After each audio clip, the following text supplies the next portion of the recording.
નમસ્કાર, બુલેટિન સાથે હું છું હિના। બુલેટિનની શરૂઆત કરીએ સુરતથી સમાચાર કે જ્યાં બીઆરટીએસ અને સિટી બસ ચાલકોની હડતાળ યથાવત છે। સુરત શહેરમાં 3 દિવસીય હડતાળ યથાવત છે અને ડ્રાઈવરોનો રોષ જોવા મળી રહ્યો છે। સરકારે ડ્રાઈવરો વિરુદ્ધ બનાવવામાં આવેલા કાયદાના વિરોધમાં હડતાળ પાડી રહ્યા છે।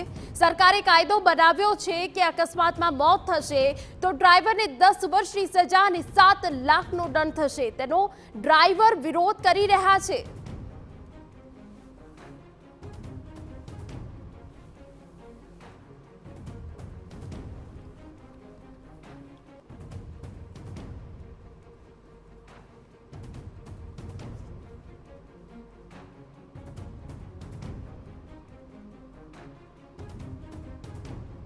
દ્વારા નવો કાયદો લાવવામાં આવ્યો છે કે ડ્રાઈવરોને જે રીતે અકસ્માત કરશે તો તેમને જે સજા છે તે વધુ થશે। તેને લઈને સુરત બીઆરટીએસના જે ડ્રાઈવરો જે હડતાલ ઉપર જોવા મળી રહ્યા છે, વિરોધ કરી રહ્યા છે, કારણ કે જે કાયદો લાવ્યો છે ને તેને લઈને ત્યાં ડ્રાઈવરોને મુશ્કેલી પડે છે તેવું ડ્રાઈવરોનું માનવું છે। અને તેને લઈને આજે બીઆરટીએસ અને સિટી બસના જે ડ્રાઈવરો છે તે હડતાલ જે કાયદાનો વિરોધ જે કરી રહ્યા છે। 10 વર્ષની સજા અને 7 લાખના દંડની જે વાત છે, અહીંયા લોકો છે તેમનો શું વિરોધ છે તમારો? શું વિરોધ છે? हमारे विरोध ये है कि ये जो काला कानून लगा है इसको पीछे लो। हम अगर ये नहीं ले सकते तो कोई ड्राइविंग नहीं करेगा। आज के बाद सब गाड़ी खड़ी कर देंगे, लाइसेंस तोड़ देंगे।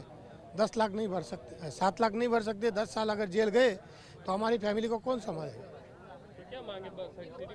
सिटी बस हो, XYZ, जितनी जो गाड़ियाँ इस रूट पे चल रही है वो सब खड़ी कर दी गई है और इसके बाद नहीं चलाएंगे जब तक काला कानून वापस नहीं जाएगा। શું વિરોધ છે તમારો? કેમ વિરોધ કરવો પડી રહ્યો છે?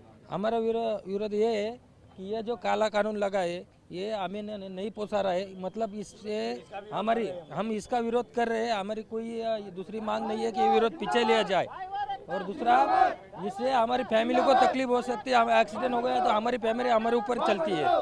हम अंदर जाके 10 लाख भर के अंदर जाके बैठेंगे तो घर वालों को कौन सोचेगा, कौन देखेगा? इसके लिए हम ये विरोध करें, बाकी कोई नहीं है। 7 लाख रुपए हमारे पास होते तो ये ड्राइवर का धंधे थोड़ी करते, अच्छा जॉब नहीं करते। कुछ 10 साल की सजा ये नहीं भुगत सकते। नहीं, ये जो निर्णय लेता है वो ऊपर मेन જોઈ શકાય છે અહીંયા જે ડ્રાઈવરો છે તે હડતાલ ઉપર છે। શું વિરોધ છે તમારો? કેમ વિરોધ કરવો પડી રહ્યો છે? સર, અમારે એ છે કે અમારે જેટલા બી ડ્રાઈવર ભાઈઓ છે, ભારત દેશના બહુ બધા ડ્રાઈવર છે, હજારો કરોડોની સંખ્યામાં। અમારે હજારો કરોડોની સંખ્યામાં અમે લોકો ડ્રાઈવર છીએ। તો અમારી માંગ એવી છે કે સરકાર જે કાનૂન લગાડ્યો છે, જે બી ભોગતાન 10 વર્ષની સજા અને 7 લાખનું જુર્માના, એ અમને મંજૂર નથી। કેમ કે અમે લોકો 7 લાખનો જુર્માનો ભરીએ સર, અમારો પોતાનો બિઝનેસ ખોલીને અમે લોકો બેસી શકીએ છીએ। કેમ કે અમે બિઝનેસ કરી શકીએ છીએ। કેમ કે 7 લાખ અમારા પાસે હોય, અમે ગરીબ માણસ છે, અમે ડ્રાઇવિંગ કરીને જીવી ખાતા છે। અમારા પાસે 7 લાખ હોય તો અમે પોતાનો બિઝનેસ ખોલી શકીએ છીએ। અમારે બિઝનેસ કરવો હોય તો અમે ડ્રાઇવિંગ લાઈનમાં કેમ છે, અમે ડ્રાઇવિંગ કરવા નથી માગતા। અમારે જે કાલો કાનૂન લાગ્યો છે એ કાઢવા માંગીએ છીએ અમે, બીજું કશું નથી। આ જે બી કલમો જે સરકાર કેન્દ્રએ લગાવી છે અમારે એ નામંજૂર છે અને અમારે આ જોઈતી નથી। બસ એ વિરોધ છે તમારો? કેમ આજે સિટી બસ અને ડ્રાઈવરો હડતાલ ઉપર? અમે સિટી બસને ડ્રાઈવરો એના વિરોધમાં છે કે સરકારે જે નિયમ લગાવ્યા છે 7 લાખનો દંડ કરવાનો, એક્સિડન્ટ થઈ જાય તો 10 વર્ષની સજા આપવાની, એમ તો અમે એના વિરોધમાં છે કે જો હવે ડ્રાઈવરને એક્સિડન્ટ થઈ જાય તો 10 વર્ષની સજા લાગે તો એનું પાછળનું પરિવાર શું કરે, એના વિરોધમાં અમે છે।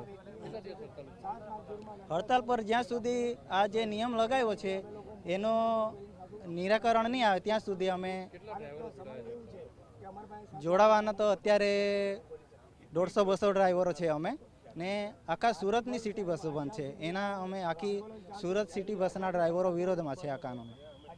જે રીતે જોઈ શકાય છે કે સુરત છે જે આખું શહેર છે તેના સિટી બસ અને જે બીઆરટીએસ બસ છે તેના ડ્રાઈવરો છે અત્યારે હડતાલ ઉપર છે, કારણ કે જે કાયદો છે તેના વિરોધને લઈને હડતાલ ઉપર જોડાયા છે। કેમેરામેન સંજય ચંદ્ર સાથે બલદુ સુથાર, TV9 સુરત।